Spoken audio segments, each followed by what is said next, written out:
네, 월스트리트 모닝 브리핑 함께하고 있습니다. 현재 시각 6시 이제 43분 막 지났고요. 글로벌 인터뷰 오늘 하이투자증권 박상현 전문위원과 함께하도록 하겠습니다. 위원님 어서 오세요. 예, 안녕하세요. 네, 반갑습니다. 자, 이번 주에는 어떤 이슈가 가장 주요한 변수들일까요? 우리가 생각했었던, 그러니까 일정이 있었던 이슈가 있었고, 갑자기 불거졌던 이슈도 있었어요. 최근에 보면은 그 이란의 대통령의 헬기 추락 사고, 사실 뭐, 이 가장 민감하게 반응을 한 게 유가 관련한 시장이었는데, 큰 반응이 없었던 건 왜일까요? 예, 뭐 뉴스에서 많이 네. 보셨겠지만 이게 뭐 어떤 테러라든지 뭐 이런 것들로 사실은 문제가 발생했다면 사실은 큰 소란이 그렇죠. 있었겠죠. 근데 네.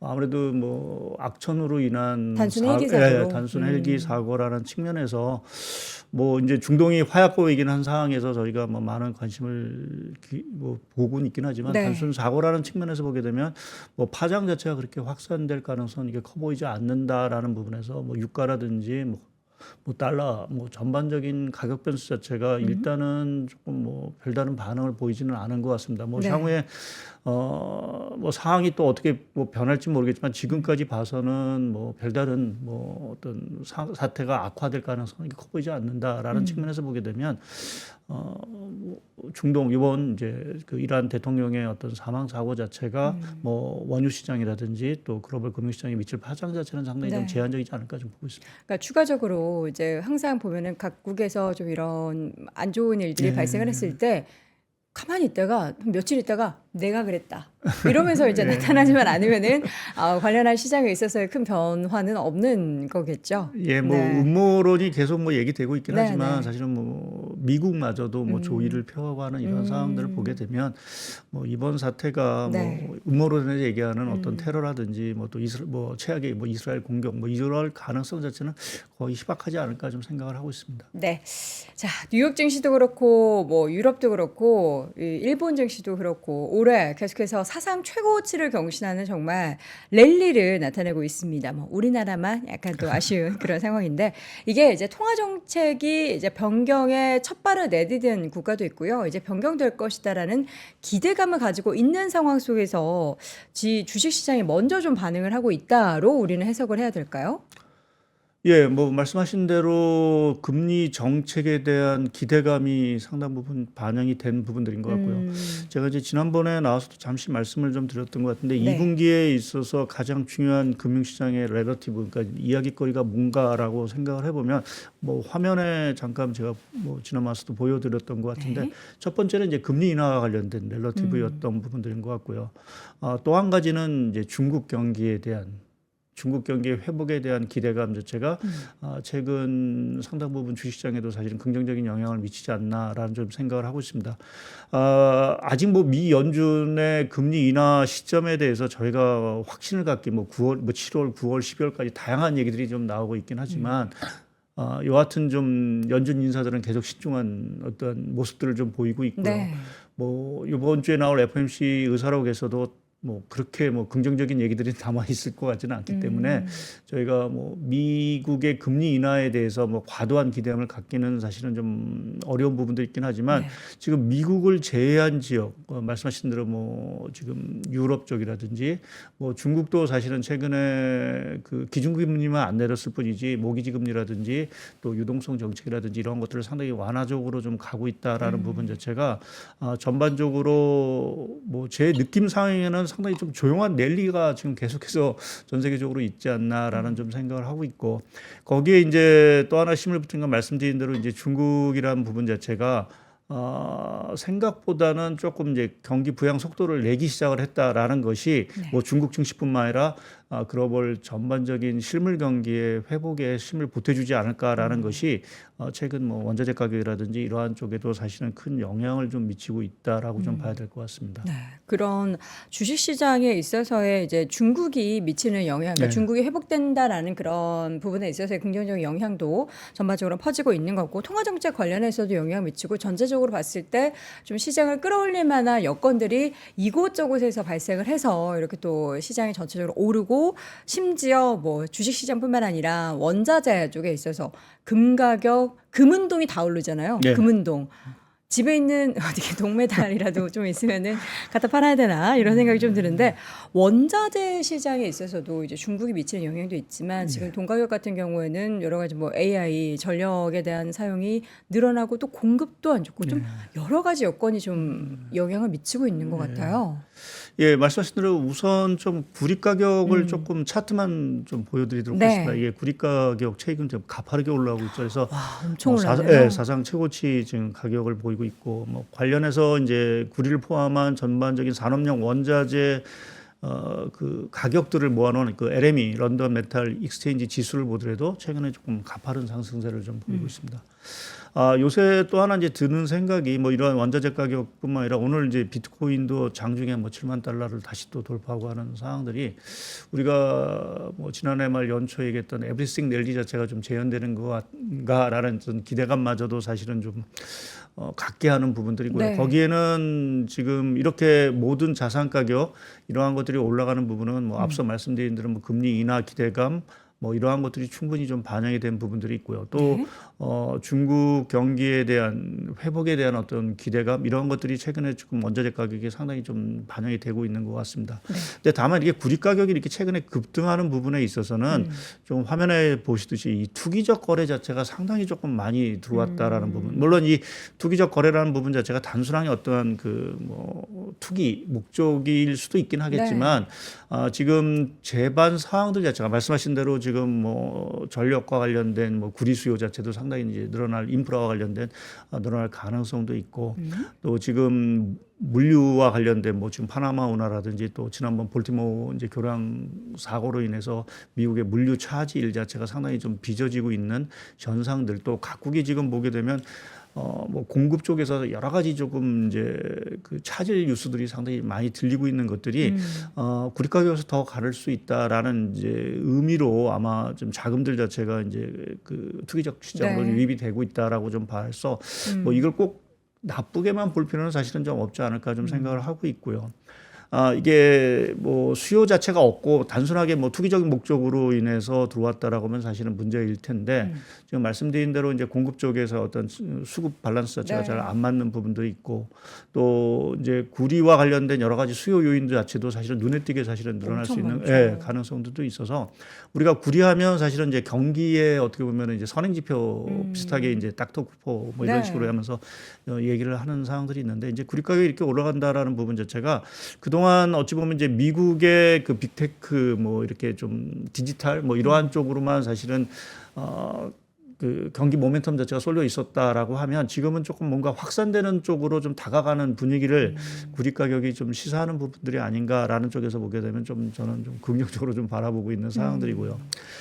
특히 이제 그 금리 인하와 관련돼서도 지금 미국 쪽은 여전히 좀 물가가 뭐 떨어지긴 하지만 만족하지 못할 정도로 만족하지 못하는 수준으로 떨어지고 있긴 하지만 좀 유럽 쪽은 사실 물가가 상당히 좀 안정적으로 이제 보이고 있습니다. 뭐 그런 물가 같은 경우도 이미 2%대 이제 진입을 했다라는 네. 측면에서 보게 되면 분명히 6월에는 금리 ECB가 금리 인하에 나설 가능성이 상당히 크다라는 6월에? 예, 예, 네. 예. 그러한 측면에서 보면 우리가 얘기하는 금리 정책의 탈동조화, 그러니까 연준만 이제 그동안 이제 바라봤던 어떤 그런 스탠스에서 이제 각국이 자국의 이제 경기 회복을 그렇죠. 위해서 나름의 어떤 통화 정책 이러한 것들을 강화할 수 있는 어떤 분위기 자체가 형성이 됐다라는 부분이 최근 말씀드린 어떤 구리라든지 원자재 가격 이러한 쪽으로 사실은 자금들 자체가 좀 진입을 하는 부분들로 좀 봐야 될 것 같습니다. 그래서 저희가 하반기 쪽에 좀 주목을 해야 되는 이슈를 좀 생각을 해보면 물론 이제 미 연준의 금리 인하라는 부분도 있긴 하지만 우리가 하반기 주식시장이라든지 경기 자체가 좀 랠리를 또 회복을 하기 위해서는 결국 이제 넌 US 유럽이라든지 중국 경기 자체가 상당히 좀 좋아져야 되는 부분들이 있는데 그러한 부분에 대한 어떤 시그널 자체가 사실은 나오고 있다라는 부분에서 보면 좀 하반기 쪽에서의 어떤 경기라든지 또 금융시장 입장에서도 상당히 조금 긍정적인 어떤 시그널들이 지금 나오고 있기 때문에 5월에 사실은 우리가 뭐 5월에 뭐 팔고 떠나라는 얘기도 있지만 오히려 지금 5월에 사상 최고치 랠리들이 이어지고 있는 중요한 요인들이 아마 이러한 보여지고 있는 넌 US 쪽에서 보여지는 뭐가 좀 꿈틀거리는 이러한 힘들 자체가 조금 랠리를 좀 지탱을 해주고 있고 네. 말씀드린 대로 이제 어떻게 보면 좀 에브리싱 랠리와 비슷한 어떤 모습들 자체가 다시 좀 재현되고 있는 부분들이 아닌가 좀 바라보고 있는 상황입니다. 미국과 또 유로존, 중국까지 이제 경기의 흐름이나 이제 그동안 계속해서 혼자 독주를 했었던 미국 경기가 사실 조금이라도 꺾이면 유럽이나 중국 쪽에서 이렇게 받쳐주지 않으면 우르르 무너지게 네, 되는데 그렇죠. 다행히도 뭐 중국 쪽에서는 지금 회복하고 있고 유럽도 사실 경기가 굉장히 안 좋다라고만 생각했는데 좀 회복의 기미가 보인다라는 것은 다행이다라는 생각이 드는데 미국의 현재 경기는 지금 어떻다라고 좀 판단을 하시는지부터 좀 확인을 해볼까요? 예, 뭐 미국 지표 최근에 보게 되면 조금 이제 시장의 그 기대치보다는 좀 밑돌는 수치들이 나오고 있는 것이 좀 분명한 것 같습니다. 그렇습니까? 대표적으로 이제 저희가 뭐 단순하게 보기 위해서 제가 미국의 경제 지표 서프라이즈 지수라는 부분을 이제 갖고 왔는데요. 이거는 이제 시장 기대치에 얼마만큼 부합하느냐 또 뭐 미달하느냐에 따라서 이제 시장 기대치보다 좋으면 이제 플러스가 되는 거고 이제 그보다 밑돌면 이제 마이너스를 보이는데 이게 서프라이즈 지수 자체가 이제 좀 마이너스 국면으로 이제 진입을 했습니다. 그러니까 그 얘기 자체는 조금은 이제 미국 경제 지표가 시장의 이제 미스 항상 보게 되면 얼마 전까지만 해도 계속해서 시장 예상치를 상회하는 이러한 모습들을 좀 보여왔는데 최근에 들어와서는 조금은 이제 시장 기대치를 밑도는 이러한 흐름이 좀 이어지고 있다라는 부분에서 보면 좀 이게 안 좋게 이제 얘기를 하면 미국 경기 뭔가 조금 기스가 나면서 이제 침체가는 게 아닐까라는 이제 우려를 할 수 있는 부분들이 있긴 하지만 지금의 흐름 자체는 그 정도의 흐름은 아닌 거로 판단을 하고 있고요. 여전히 좀 연착륙 기조 속에 조금 그동안 너무 좋았던 부분 자체가 다소는 좀 진정되는 쪽에서 오히려 좀 된다라는 부분에서 우리가 뭐 골드일락스라는 표현까지는 안 쓰다 하더라도 네. 전체적으로 미국 경기는 여전히 뭐 완만한 성장세를 계속 유지를 하고 있다. 다행스럽게 그것 때문에 뭐 같이 그려놓은 차트를 보시게 되면 금리라는 부분 자체가 물론 이게 물가가 진정이 될 거다라는 어떤 기대감도 있긴 하지만 말씀드린 대로 경기 지표 자체가 전반적으로 좀 둔화가 되는 흐름 자체를 좀 최근에 국채 금리가 반영을 하고 있다라고 네. 봐야 될 것 같고요. 또 하나 이제 이 부분 자체가 사실은 좀 중요하게 좀 보는 부분 자체는 사실은 미 연준이 그동안은 사실 물가만 갖고 계속 얘기를 했었습니다. 근데 이제 경기 자체가 이제 조금 이제 슬로우해진다라는 측면에서 보면 이제 정책의 밸런스 자체를 물가와 경기를 양쪽을 다 고려를 이제 슬슬 해야 되는 시점이 다가오고 있다라고 좀 봐야 될 것 같고요. 이제 그러한 측면에서 물가만 조금만 더 잡힌다라고 하면 충분히 연준은 금리 인하에 나설 수 있는 어떤 명분이라든지 이러한 사항들이 사실은 지금 조성이 되고 있다라고 좀 봐야 될 것 같아서 네.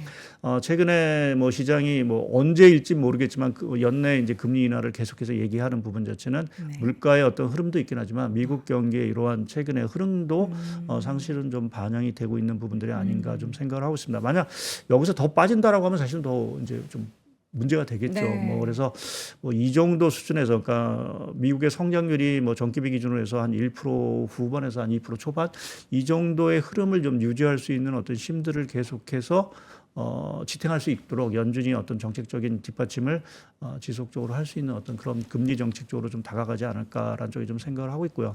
또 이러한 그 경기 지표의 둔화라는 부분 자체는 우리가 뭐 물가 부분이 뭐 여러 가지 요인에서 움직이긴 하지만 사실 이제 우리가 인프레를 얘기할 때 수요 견인, 디맨드 풀 쪽에서의 그 물가 압력 자체는 당연히 둔화될 수밖에 없다라는 측면에서 보면 향후의 물가 흐름에 있어서도 좀 긍정적으로 이러한 최근의 흐름은 조금 이제 어떻게 보면 좀 가리키고 있는 시그널적인 역할을 하고 있는 것이 아닌가라고 좀 생각해 볼 수 있을 것 같습니다. 사실 저는 저렇게 말씀해 주셨던 그 미국 경기 지표 서프라이즈 지수를 보기 전까지는 워낙에 네. 소비가 뜨겁고 고용도 뭐 견조하게 이어지고 네, 있고 그래서 맞습니다. 미국의 경기는 뭐 노 랜딩까지 얘기 나오니까 와 경기가 여전히 뜨겁구나 했는데 요 지표를 보니까 또 약간 꺾이는 것 같고 그러면서 그럼 우려를 해야 되나라는 생각을 잠깐 했는데 또 미국은 보면은 그 시체말로 밀당이라고 하죠. 네. 이런 걸 참 잘하는 것 같아서 너무 꺾이게 하지는 않으면서 슬로우하게 내려가면서 물가도 잡으면서 그에 딱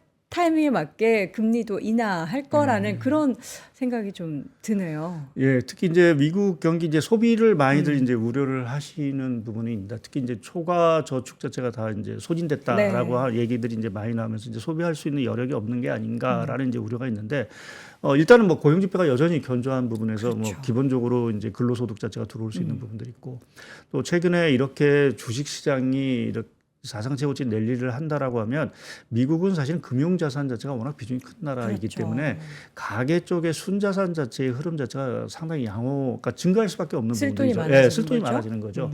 그러한 부분에서 방어력이 분명히 있다라고 봐야 될 것 같고요. 그러니까 최근에 고금리 상황에서도 이제 미국 경기 자체가 이렇게 지탱할 수 있는 힘 자체는 고용 시장이라는 부분도 분명히 중요한 역할을 하겠지만 네. 주식 시장 자체가 잘 버텨지고 오히려 이제 사상 최고치를 랠리를 하면서 가계나 이런 기업의 어떤 순자산 자체가 상당히 많이 늘어났다라는 부분 자체도 미국 경기가 연착륙하는데 상당히 조금 도움을 주는.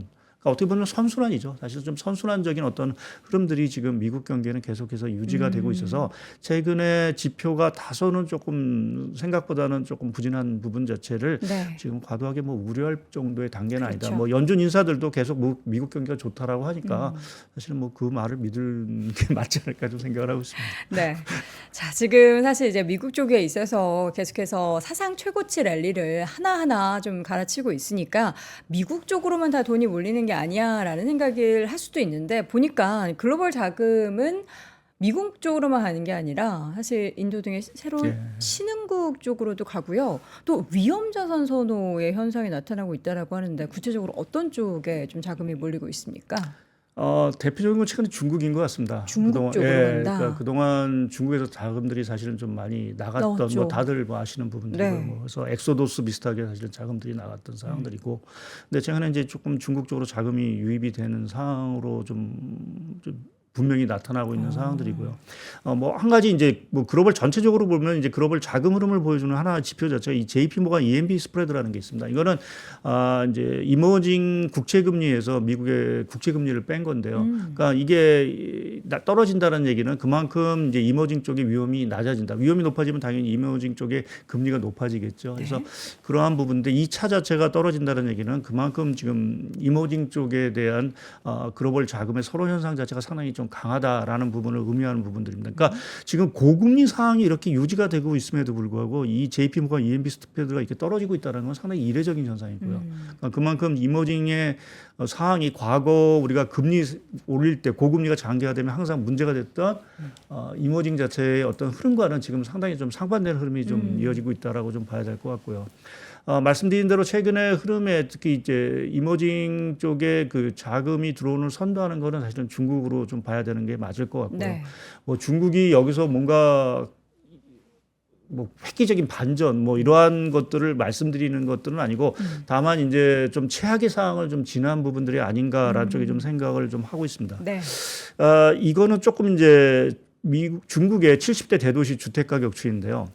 이게 지난달에 그 상당히 큰 폭으로 하락을 했습니다. 저점까지. 예, 그러니까 이게 2014년 이후 월간 전월비 기준으로 보면 2014년 이후 가장 큰 폭으로 하락한 건데요. 그러네요. 그러면 이 지금 주택 경기 워낙 지금 주택 경기가 중국이 안 좋은데 그럼 이것을 지금 급락의 어떤 전조로 봐야 되느냐? 아니면 저점을 다진 거냐라고 이제 조금 의견이 엇갈릴 수 있는 부분인데 저는 저점을 좀 다지고 있는 부분으로 좀 생각을 하고 왜 있습니다. 그렇게 생각해요? 그러니까 지금 그 중국 정부가 이 지표가 나오자마자 네. 지난 금요일 날 각종 부동산 대책을 쏟아냈죠. 뭐 모기지 금리도 떨어뜨리고 네.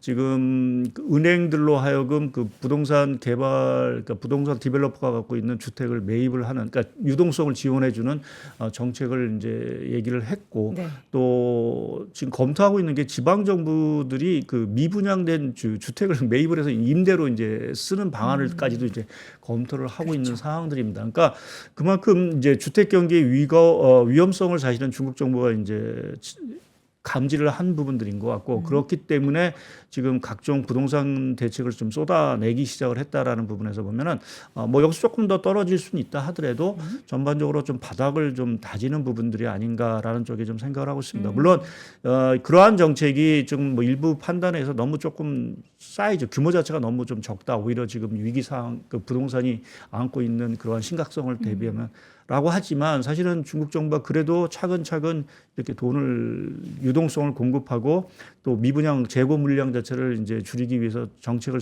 피기 시작을 했다라는 부분 자체는 조금은 좀 저희가 긍정적으로 해석할 부분들이 있는 것 같고요. 말씀드린 대로 정말 지방 정부가 뭐 이 미분양 주택을 떠안는다. 물론 이제 그거는 이제 부실을 정부가 떠안는 의미이기 때문에 사실은 부실이 기업에서 정부로 가는 어떤 의미이긴 하지만 그래도 단기적으로 봤을 때는 그 주택 시장에는 상당히 안정적인 흐름을 가격적인 안정적인 흐름을 유지는 할 수는 있을 거로 좀 바라볼 수 있는 것 같습니다. 그래서 네. 최근 중국의 그러한 것들이 조금 상당 부분 이제 중국 경기라든지 금융시장을 좀 반영하고 있는 부분들이고요.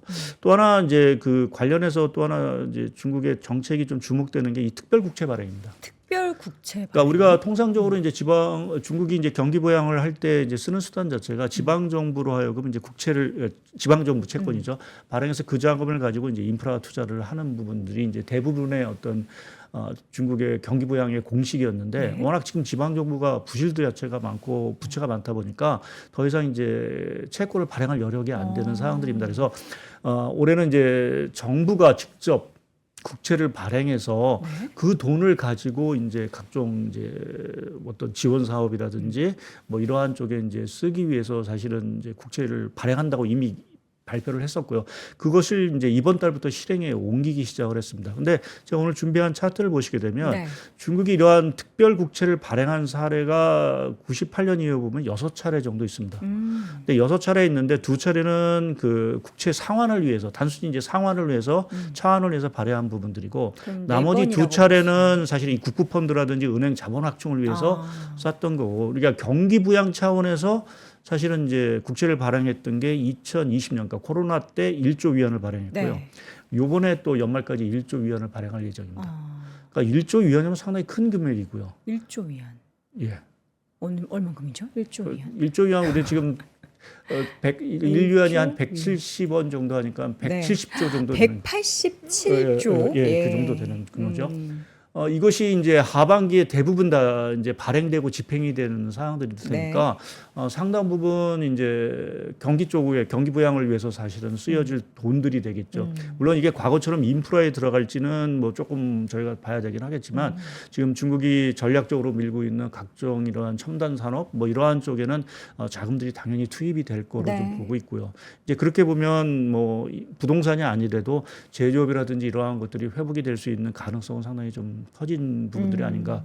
뭐 앞서 뭐 잠시 얘기했지만 중국이 지금 국내적으로 보면 이제 관광이라든지 이런 것들이 상당 부분 내수가 좀 활성이 되고 있는 부분들도 있고 또 최근에 이제 이구화신 정책이라고 해서 이제 중고품 대신에 신제품을 샀을 경우에는 이제 보조금을 주는 정책도 이제 했고서 다양한 지금 이제 경기 회복 프로그램이 사실은 좀 진행이 되고 있습니다. 그래서 이러한 다양한 이제 경기 회복 프로그램 때문에 올해 중국 성장률에 대해서 상당히 좀 비관적으로 보다가 최근에 아이비들도 이제 성장률을 다 이제 어떻게 보면 좀 상향 조정을 시키고 있는 상황들이고 그래서 이 중국의 경기 부양 프로그램 자체가 중국의 어떤 그 구조적인 문제를 해결하는 부분은 분명히 아닙니다. 그렇지만 우리가 올 한 해를 봤을 때 어느 정도는 중국 경기를 좀 되돌릴 수 있는 그러한 어떤 힘으로 좀 작용할 수 있다라고 좀 보게 되면 중국 경기의 회복이라는 것이 전 세계 경기 왜냐하면 전 세계 교육 자체가 당연히 좋아질 거고요.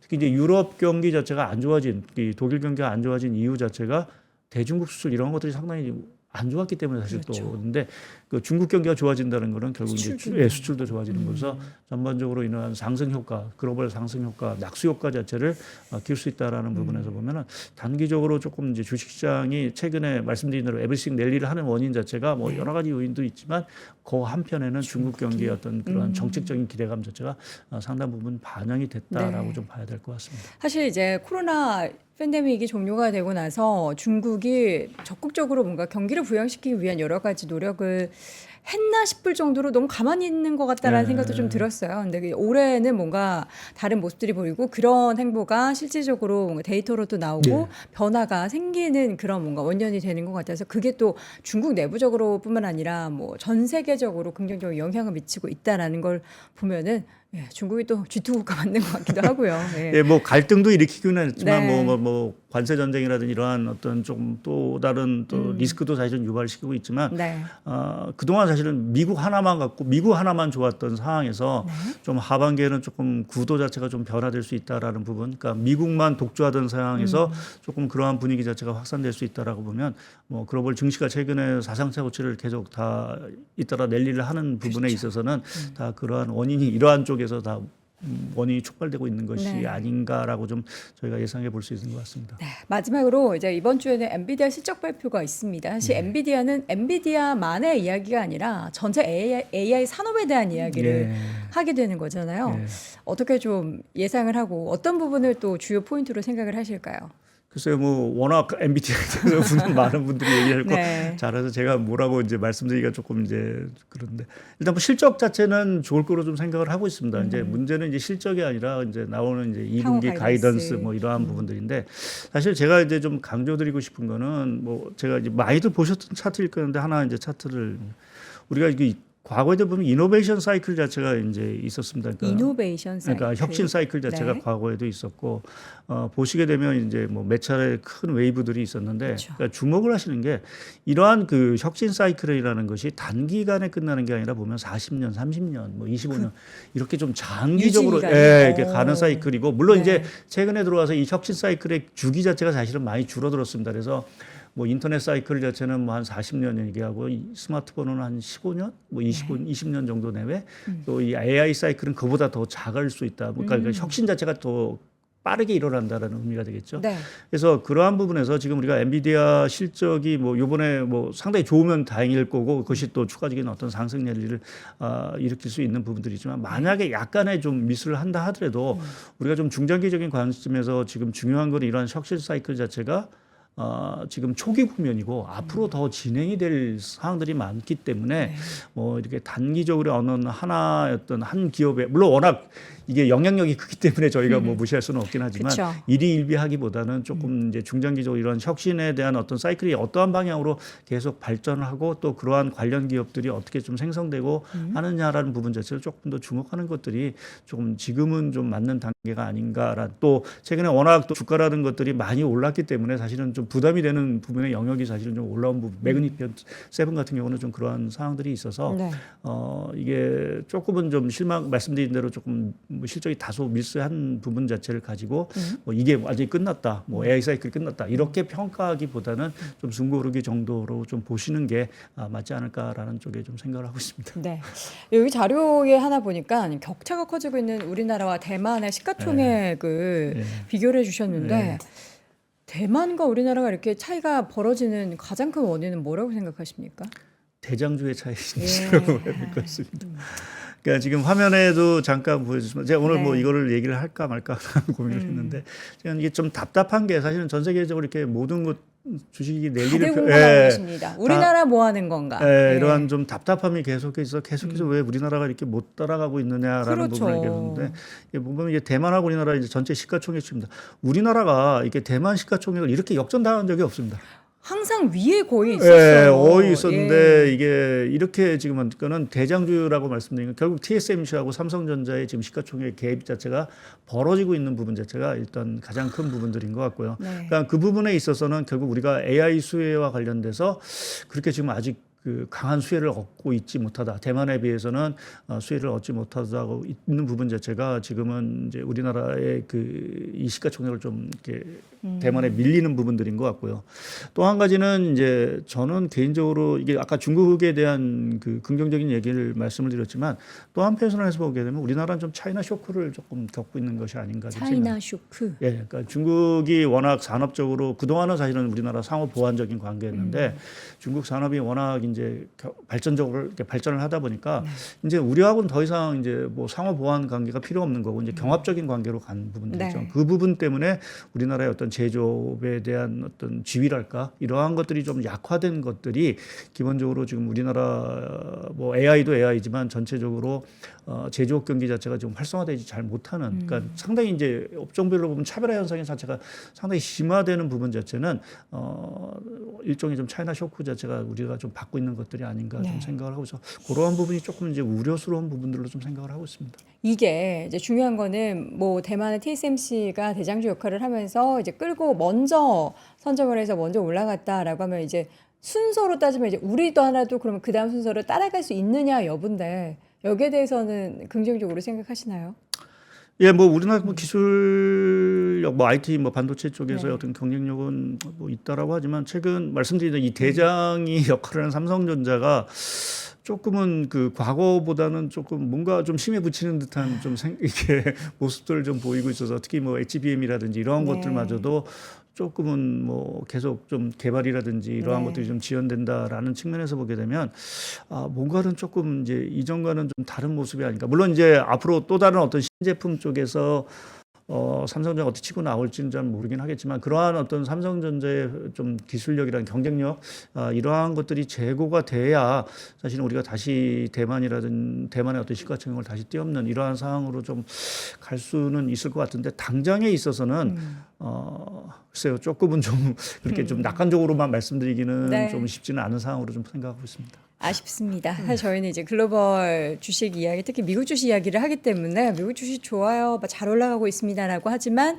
이제 9시 땡 해서 이제 국장 이야기를 할 때면 참 좀 많이 아쉬운 그런 상황이 연출되고 있는데 그러한 아쉬운 부분이 이제 빨리 좀 탈출이 나타나는 그런 흐름이 나타나기를 바라도록 하겠습니다. 자, 오늘 글로벌 인터뷰 함께 이야기 나눠봤고요. 하이투자증권 박상현 전문위원과 함께했습니다. 위원님 고맙습니다. 네, 감사합니다. 박근영, 이선영, 사경인, 염승환 투자 마스터들의 세심한 케어로 건강한 투자 습관을 만드세요.